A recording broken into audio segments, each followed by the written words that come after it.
7:45, the day before the historic Wisconsin recall. Some people are saying it is the second most important election this year in the United States, which is extraordinary, but I think true. Joining me on the line, Congressman Paul Ryan. Good morning. How are you? Hey, I'm doing fine, Charlie. Good morning. Sorry about missing you last Friday. We had a lot of votes. Not a problem. We had a surrogate. We had Senator Ron Johnson. Heard you had to do your day job and called in as your surrogate. That's great. I heard about that. Meanwhile, Gwen Moore was singing. I don't know if you caught any of that.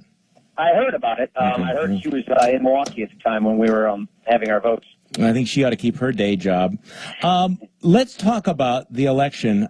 You had a really interesting line over the weekend about the importance of this election. I don't want to steal it if you know which one I'm talking about. Go ahead, because we had a big rally in Caledonia. Thousands of people showed up, and I said a lot of things, so I'm not sure which one was it. You said on Tuesday we will save Wisconsin, and in November Wisconsin will save America.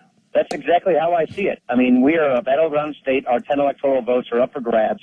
On Tuesday, we will determine if we go the way of special interest groups gripping our state, whether we think it's just common sense that public employees pay something for their health and retirement benefits, or the other way around. And if we save our state on Tuesday from the grips of these special interests who are basically stopping reform, then we have a great chance of delivering our 10 electoral votes for Mitt Romney and saving America. And that's really what at the end of the day it comes down to. The next 5 months are going to be so pivotal for the state and nation, and we Wisconsinites are in the middle of it all.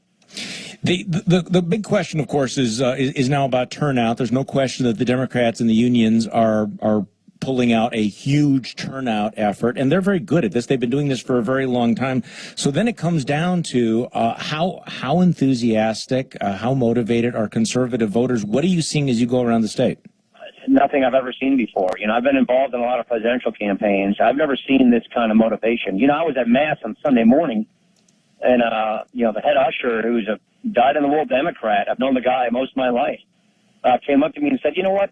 I just don't agree with this recall. I mean, I have my issue with these reforms, but isn't that what you vote against the guy in the regular election for? Why are they recalling him? This doesn't make any sense." So even sort of what I call sort of common sense Democrats are looking at this thing saying, this isn't right, this isn't fair.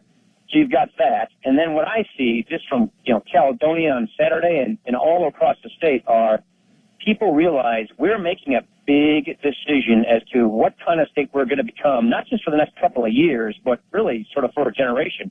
And what leaders will do. Will leaders in the future make the tough calls, the tough decisions to fix their state's problems, their local government problems? Or if this, what happens to you, you get recalled for making decisions, then courage is going to be gone. Then people won't make these tough decisions. So, the whole country's watching us. And they're watching whether the people work for the government or the government works for the people. And that's the deal here. And so I see real big turnout excitement. But as you mentioned, the unions are very good at this sort of thing. They're extremely good at Yeah, and in fact, they sort of invented it in a lot of ways. I think there's some cutoff. Did we lose him there? I know the phone was cutting out. Let's take a quick break. Maybe we can get him back on because I want to ask him about, this story is obviously huge here in Wisconsin. But as I've been saying before, I think we are at this. I just had the sense that we are at this pivotal moment, and that what's been happening at the national level is also. But the fact that they are coming together and intersecting at the same moment is significant. And who else to talk to about this other than Scott Walker? No, don't open the phone lines. Just get him back on. We'll be back in just. It's 11:42. You're listening to News Radio 620 WTMJ. I think we have Congressman Ryan back on with us. Yep, sorry about that, Charlie. Cell phones. Not a problem. What I was saying, but after we lost you, is I really have the sense that we are at this turning point right now with the Wisconsin recall tomorrow, and also the growing recognition that Obamonomics is just a failure. I mean, the Wall Street Journal said we have, now it's official. The policies being pursued by this administration are not pulling, not creating jobs. Your thoughts on that? Because it seems like for the third straight year, we were tantalized with the prospect of recovery, only to see it fizzle. Well, it's basically the philosophy of growing government and growing government for special interests is what President Obama did. Stimulus basically was $1 billion on boondoggles, largely going to the president's pet projects and special interest groups. I call it corporate welfare, crony capitalism. But that's what Scott Walker's dealing with here in Wisconsin as well. You know, do we grow government and give the benefits to special interests as sort of our method of growing the economy? Well, that doesn't work. It gets us in debt. It raises our taxes. It makes us a hostile business climate, makes it really tough to reform our schools. Or do we get at the root cause of the problem and relimit our government, get back to free enterprise, entrepreneurial capitalism, not crony government-managed capitalism, you know, those things that work to make us a great, prosperous society or not. Yeah. And so what I see is a choice of two futures. And in Wisconsin, at the cutting edge of it here at the state level, November is going to be a choice.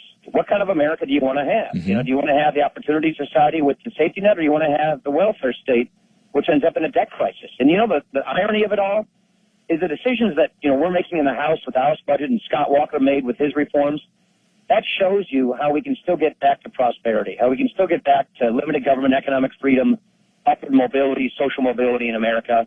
If we roll back those Walker reforms, stick with Obamonomics, then we're just going to end up like Europe. We're going to have a welfare state, more and more able-bodied people dependent upon the government, special interests dictating how government works, and they'll set the terms for themselves. And meanwhile, you will have a debt crisis.